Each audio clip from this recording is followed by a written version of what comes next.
Good morning, everybody. Morning. This week in Israel, we have Yom HaZikaron and Yom HaAtzmaut, a day to not only to celebrate the independence of getting back most of the state of Israel, but also to remember all the soldiers and soldierettes that gave their life for our dear country. And I just wanted to repeat that in America, I enjoy very much going to the battlefields. And if you live in Maryland, a lot of battlefields are accessible to you. You can see Civil War things, you can see Revolutionary War things, you can see all kinds. And when you go to these places, they're exciting to see an old-fashioned cannon, or right here in Annapolis, outside the dorm, you can see all kinds of neat machine guns, but they're only neat because they're not aimed at you and me. But also in all these places there are plaques in memory of people who gave their lives. And when one sees that, that makes it bittersweet, and it hurts. Now it may not be exactly your family, we could call it a great American cousin, but it for sure touches you. But a few years ago, I merited to go to Israel, and there it's a whole different thing. Over there, I have a nephew that took me to Latrun, the tank museum, and of course it's very impressive because you can see all the tanks, a lot of them Russian, that the Israelis captured from the Arabs in the wars. Very impressive to see, impressive how the Israelis were able to operate and function in there. I didn't mention this before, but I'll mention this now. There's a beautiful yeshiva in Israel under Rabbi Aaron Lichtenstein. Now our rabbi mentioned Rabbi Soloveitchik. So the last Soloveitchik that we had, Rabbi J.B. Soloveitchik, Zechet Tzaddik Livracha, he has a daughter, and his daughter is married to Rabbi Aaron Lichtenstein Shlita, who is alive and well in Gush in Eretz Yisrael, and he has a Hesda Yeshiva where you're part-time learning and part-time you do your service in the IDF, in the Israeli Defense Force. And I was told that a number of those yeshiva boys wind up in the tank corps. I was a little bit surprised about that, but I verified that. Seems to be a lot of the boys from Gush wind up in the tank corps. Now, you don't want to think about it too much, but we have some military experts in the room, so they know it can be very challenging running a tank. The only thing good about it is, if God forbid, when it's over fast. If a tank gets, you could take that either way you want, but it's over quickly. But it has been asked, what is it about the yeshiva boys that they wind up getting picked for the tanks so much? What is it? Are they very good at being in cramped quarters? Yeshiva dormitories aren't that bad. I was in there, Rabbi Weissman was in them, other people have been in other kind of dorms. It's not that, yeshiva dorms can be challenging, but it's not like being squished in a tank. And especially if you look at some of the tanks the Israeli captured from the earlier wars, you really can't believe how any normal soldier fit in there. And that's, they were Pee Wee Herman from 25 years ago, red buttons. So I had heard that the Israeli army finds that the yeshiva boys are very, very good at getting along with their peers, because not everybody can do that. That for some reason, being in the yeshiva and being in the yeshiva dorm, they get a certain training that you know how to get along with somebody and get along with them well, especially under duress. So there seems to be a very high percentage of yeshiva boys that are able to do that, and they wind up in the tanks, doing what they have to do. But I just want to mention in short, this is a synopsis of before.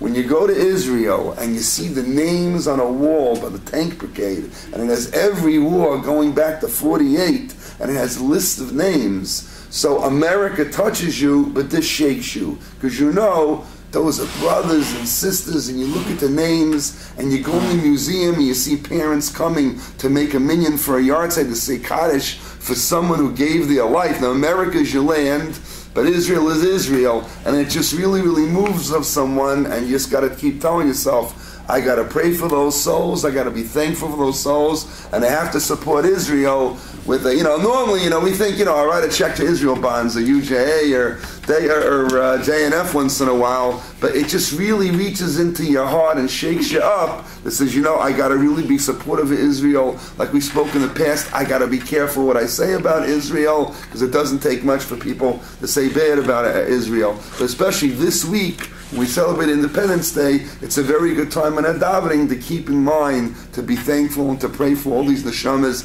and to give strength to the families that had to go on without. There's a beautiful program. I wish someday I would be in an employment situation where I could do it. I know there are people in Baltimore, maybe here too. You can take off of work and you could go for a week or two to Israel, and they'll give you a job to help the army. They're not going to give you a gun, and Bruce, they wouldn't even give you Bruce with a grenade. just think about that. Right. What? A dying God. Yeah, that's right. I don't know what Bruce, but they give you other jobs you can do to assist the army from the background. I never told you, my stepfather, Yecheskel Charlie Wiener, he was already a veteran from the United States Air Force. And during the Yom Kippur War, he and a buddy contacted the Israeli army, and like many amazing Americans, they said, "We're coming." So he shows up. Where's my uniform? Where's my gun? Where's all my supplies? They said, "You're not getting one. You're an American citizen." He said, "What are you talking about? I have experience from the American Army. I'm here with my buddy Steve. Take me in. We're ready to go." They said, "We appreciate it, Abel Zelo Protocol. I'm sorry, you can't." Is that how they would say it? Yeah, another English Hebrew. And they said, "We're sorry, we just can't do that." He said, "Well, you got to let me do something. I'm not leaving unless you give me something." So he got to drive a supply truck. So the military people in the room, and even if you're not military, driving a supply truck is also in harm's way. And my stepfather told me there were several times where he had very, very close calls. Rabbi Singer, who we speak of from time to time in the 6-Day War, he also was driving a truck, but I told you he was a sneak. His nephew said a few times he got hold of a gun because he just had to. he had such dedication in him. But let me head towards Mנחem Begin. Now I have two connections towards Mנחem Begin, a very colorful person, and I want to tell you why. Over the next few weeks I want to focus on him, with all due respect to Golda Meir and whoever else you like. First of all, my father, as I've told you in the past, he grew up in Slonim, which used to be Poland, now it's Belarus. I know it's Belarus because I used to be an NCSY director in a Russian Jewish shul in Baltimore, and they all tell you now that the border, the borders in all these places are always moving, but now it's Belarus, not the Lithuania, Poland anymore.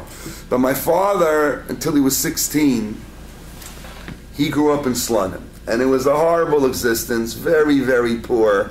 A lot of oppression. I think I mentioned to you when we spoke about Rabbi Rosenblatt freeing up the parks in the tri-state area that Jews could go without those nasty signs there for Jews and African Americans. But my father said you could not go to a park anytime in Poland without having a fist fight and often a knife fight. So it was a horrible existence. So my father joined the Beitar and the Irgun. So my father was connected to Mנחem Begin all the way back in the 30s. Because basically he explained to me the status of the Jew in Poland was so bad, you needed some hope. You needed the state of Israel. You needed America too, but my father said a thing that lit up his life was going to those meetings of Beitar or the Irgun back there. So my father was already connected. Fast forward to my wife. When my wife went to seminary in Eretz Yisrael in the late 70s, she told me that her seminary went to Mנחem Begin's house on Shabbat for Kiddush, because he would have open house on Shabbat, and you could come and have Kiddush with the Prime Minister. Now, Obama's a nice guy, but if I'm going to have Kiddush, I want to have Kiddush at Mנחem Begin. And my wife was there, and that already tells you something. Not every Israeli Prime Minister is looking to do that, to have an open house Kiddush for people. My wife, merited to be there. But I have to tell you what drew me to Begin, besides the fact he's a little bit easier to research. Now, each Israeli prime minister, whether you like them, whether you don't like them, whether you half like them, very controversial, not whatever it is, they all did something for our country. Can't take that away from whoever, whatever your opinion is. But Begin did something that really, really drew me to him. When he came for the big Camp David meeting with Sadat and all that, and other times, he used to go around getting brachas from the greatest rabbis we have. Number one, this is the biggest picture, so I'll show this one first. They're all beautiful, but this is the biggest one. This picture is in my classroom and has always been in my classroom and will stay in my classroom. There's a gorgeous picture of Begin with the Lubavitcher Rebbe of blessed memory. There's a gorgeous article that comes with it. What, Dr. Bruce? Right? The real thing. And he didn't just come and shake his hand and say, bless me. They had a 2-hour, what the Chassidim call a 2-hour yechidus. So Menachem Begin was there to have a serious talk with the Rebbe. And in the article, and this is from, I'll open up in a second, 1978. In the article, which I'll have to share with you in the future, the glowing things that Begin says about the Rebbe and the Rebbe says back about Begin are absolutely gorgeous. And in each picture, you can see the Rebbe is looking Begin right in the eye. There's another beautiful picture of them. One more thing. Could you look at the handshake? I will pass it around. We'll pass it around later. Look at the way the Rebbe is shaking hands with Menachem Begin. I don't think everybody gets that handshake. Mm-hmm. Beautiful, beautiful. But also in this picture, I think the press was in this picture because someone's shoving a microphone in front of Begin. Over here also a very nice picture of Begin with the Lubavitcher Rebbe, and you can see the Lubavitcher Rebbe is looking very intently at Begin, which I could just tell you, big rabbis, they don't do that for everybody. For whatever reason, they just don't. So that's number one about Begin, and the article makes it clear that Begin many times consulted with Lubavitcher Rebbe on his opinion on how to handle things in the state of Israel. But that's number one. And I'll leave the big picture out so people can look at it later. We spoke about Rabbi Aryeh Levin. Now, Rabbi Aryeh Levin has a nickname, a tzaddik in our time. Everybody liked this man, okay? We haven't had him for a while. He's originally from Europe, but besides being a chaplain in Latrun and other places to deal with, I don't want to use the word freedom fighters, those who fought for the freedom of Eretz Yisrael, he was there for everybody. If there were soldiers, they're about to be hung by the British, he was the man that would speak to them before. A very, very, very special man. Now what's important, we have a gorgeous picture here of a younger Menachem Begin having a very warm handshake with Rabbi Levin. And I'll leave this out so you can take a good look. Oh!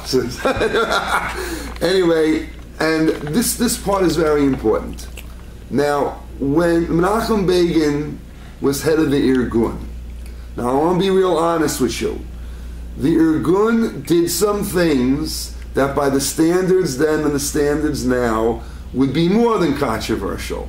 And in history books, you will see some adjectives that people use about the Irgun, right or wrong, that are pretty tough. I have a lot of respect, so I'll just say there are historians who apply the T word to the Irgun, but I don't want to use that word. Let's get on Kodesh over here. I'm just trying to say that they felt that the Jewish people were in dire straits, and they felt the British are not doing enough. They felt Ben Gurion and his diplomacy was not doing enough, so they did what they felt they had to do, to steal arms, to blow up things. You can have your own opinion, but it's rough. Sometimes it is hard to understand. They were doing it, as we say in Spanish, 100% l'shem shemayim, for the sake of heaven, but it's still very hard to accept. So what's important is Rabbi Levin. Now, I'm not going to lie to you and say that every single time they wanted to blow something up or dress up as British and steal armor from the British government that they called the rabbi. Begin clearly says they didn't do that. But it seems to be throughout this book is that when these guys got in trouble, whatever it was, Rabbi Levin was always there for them. And he gave them whatever kind of support that he could. He didn't buy them machine guns, but through whatever years he had the shmemf to, he was there for them in other ways, the way a rabbi could be, consoling, some advice here and there, and Begin really, really appreciated that. So I just got to tell you, if Rabbi Aryeh Levin likes you, that's something. But then, from America, we have some very, very important people. Let me make sure I have the page right. Yeah, okay. This time I'll put a marker in. Now, for most American Jews, we like the Lubavitch, we love Lubavitch, we love Rabbi Levin, but to really get the stamp of approval, you need the following two pictures. Here we have a less publicized picture, courtesy of Rabbi Wein, of Menachem Begin meeting with Rabbi Moshe Feinstein.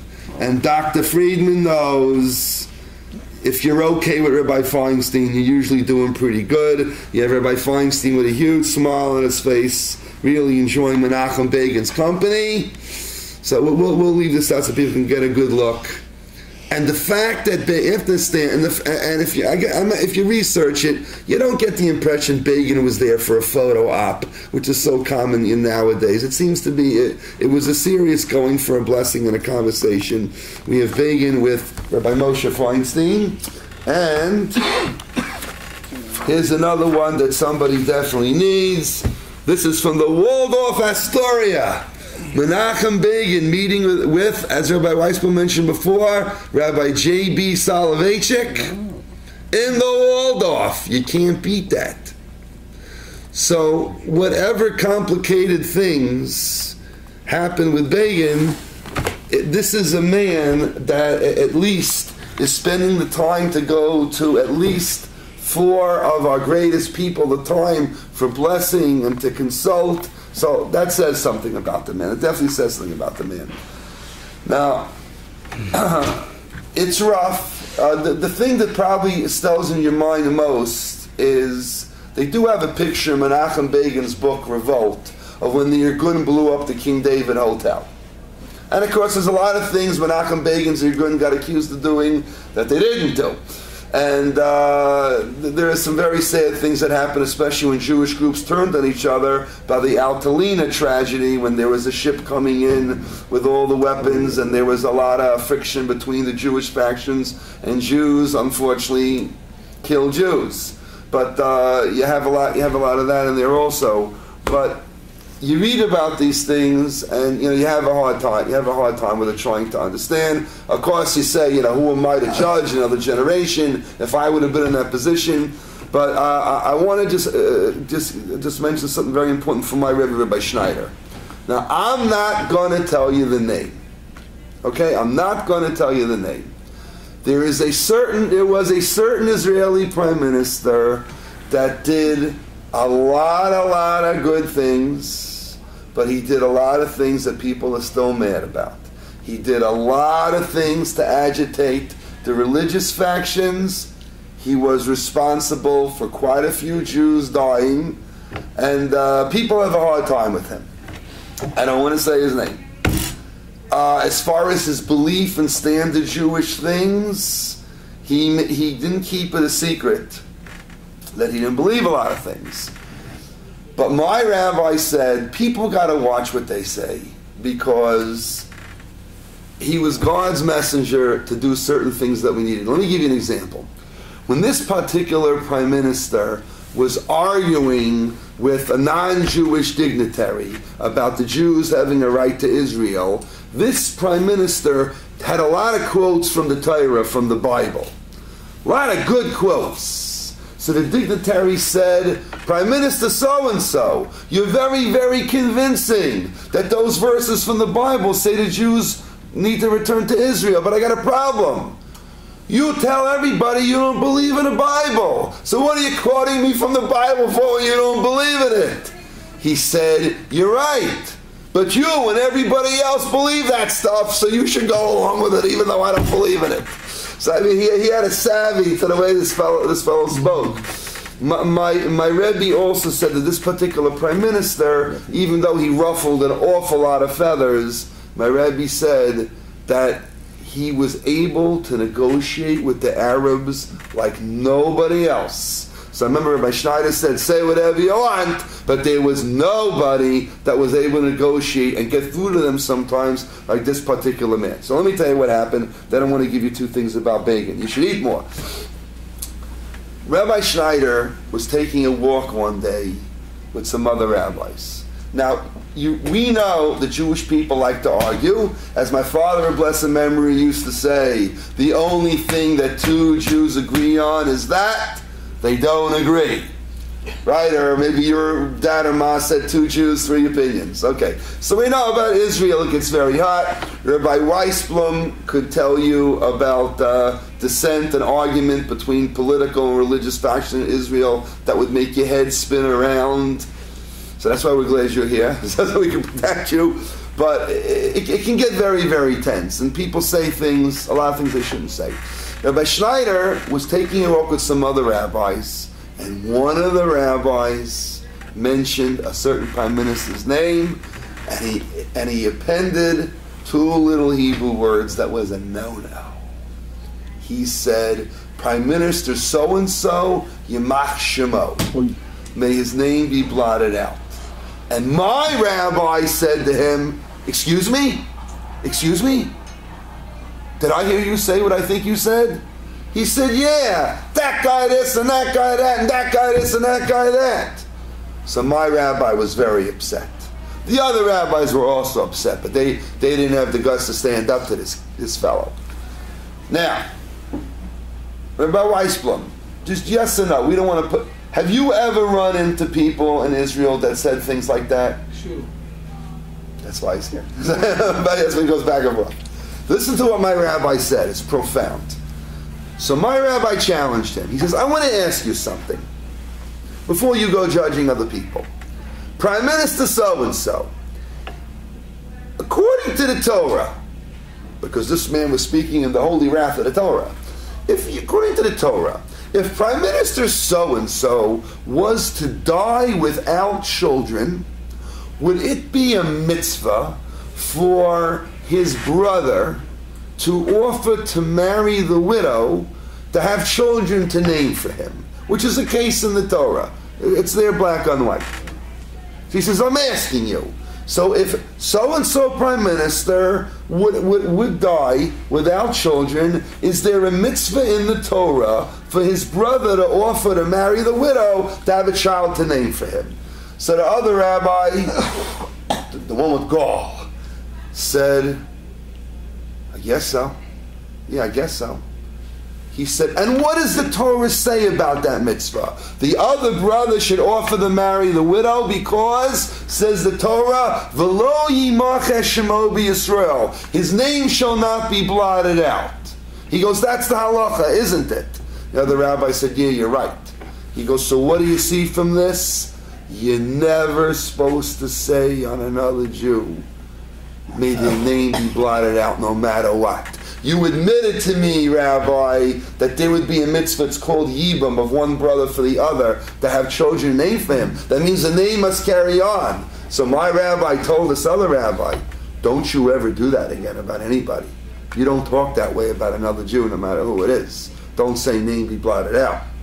He put that rabbi in his place. So I'm just telling you that is just... You know, people like the judge, presidents, prime ministers, and all that. But my rabbi said, you were not in their shoes, you don't know what they were going through, and you don't know what they did for the Jewish people, so just keep it to yourself. You know, that's what my rabbi said. Now, Begin has very, very interesting roots. Now, Begin's going to take a lot of weeks to talk about, but I want to share with you two things and a quote from Begin with the Lubavitcher Rebbe.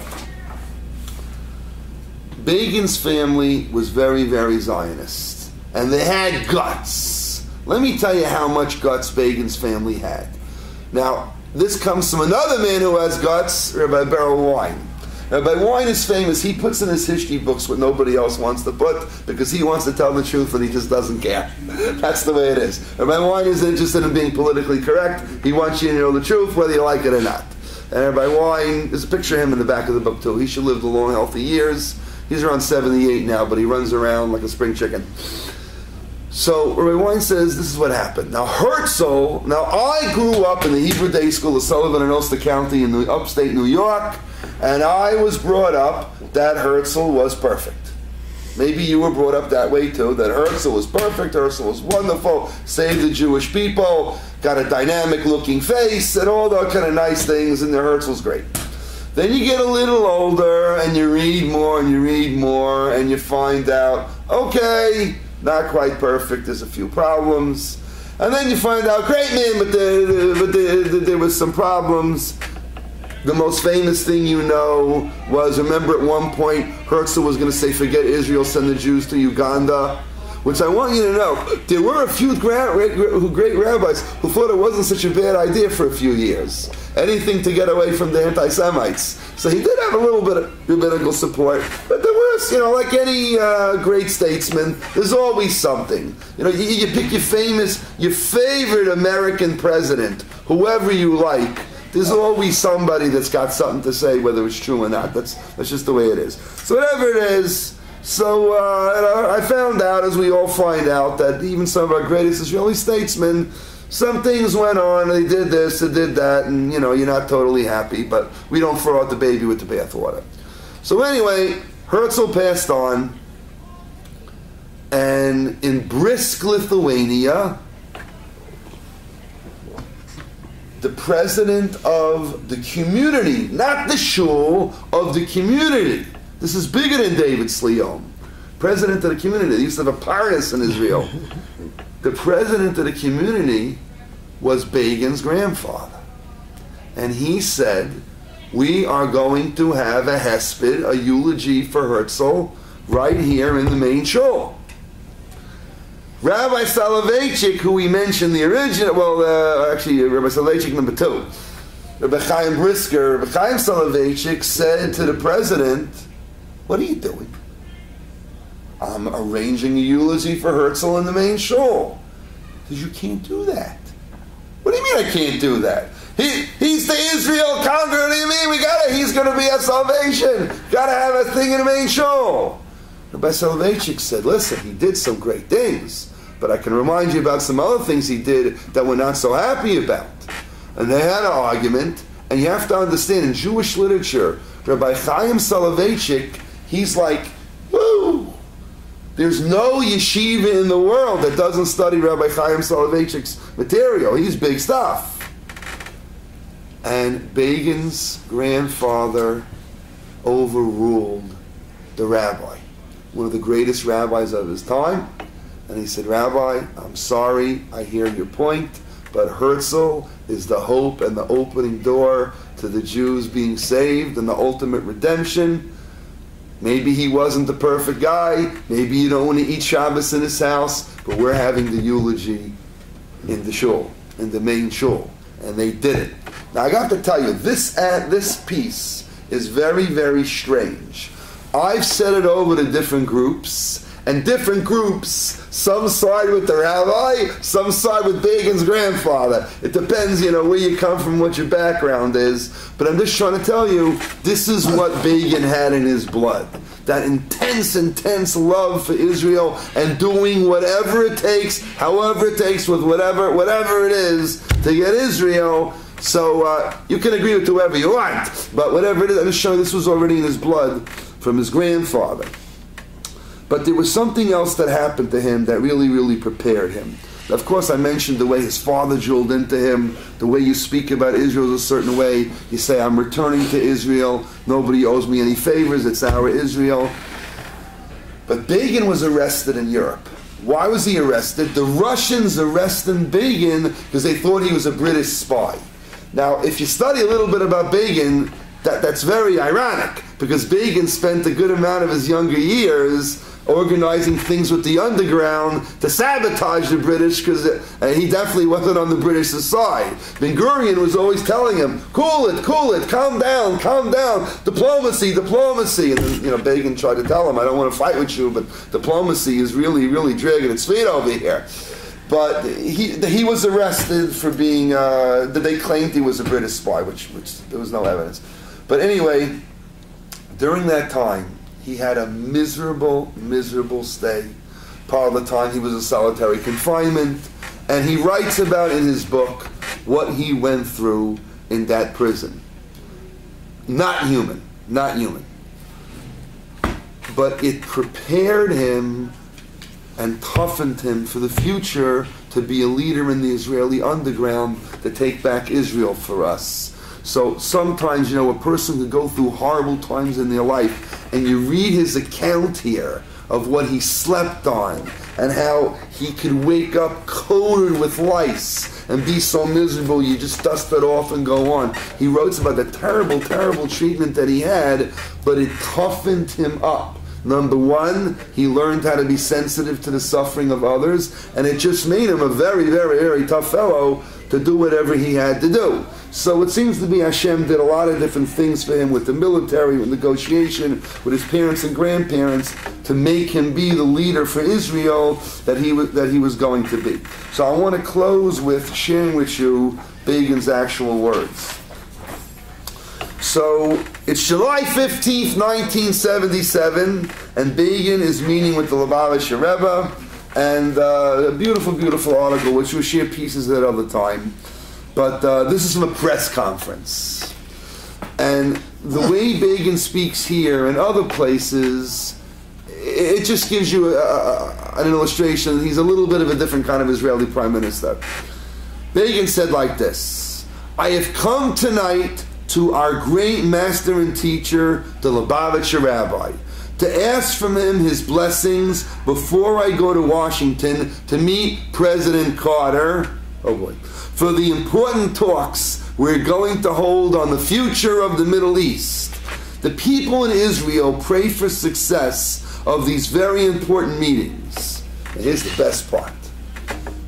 I do not call them fateful meetings because the people of Israel, the Jewish people, are an eternal people, and their lot and future are not dependent on a political meeting with the leader of the free world. However, such a meeting has great importance for our future, and therefore I've asked for the blessings of the rabbi, of our great teacher, Rabbi Schneerson. So I don't know if a scriptwriter wrote it, but there's an awful lot of beautiful Jewish faith in there, and having a perspective what Israel is all about, and we see him say that in many other areas. Next time, we're going to get into a heavy-duty discussion of his Rebbe, Vladimir Jabotinsky, Rebbe quote mark Jabotinsky, a wonderful person, very, very complicated person, and ultimately we're going to hear from Rabbi Naftali Tzvi Yehuda Berlin, who was an associate of Rabbi Soloveitchik, on his take on, I don't want to say Jewish vigilantism, we'll just say Jewish radical activism, and is that really a Torah idea or not? Thank you very much. We should merit next time to continue this in Israel. Let's go.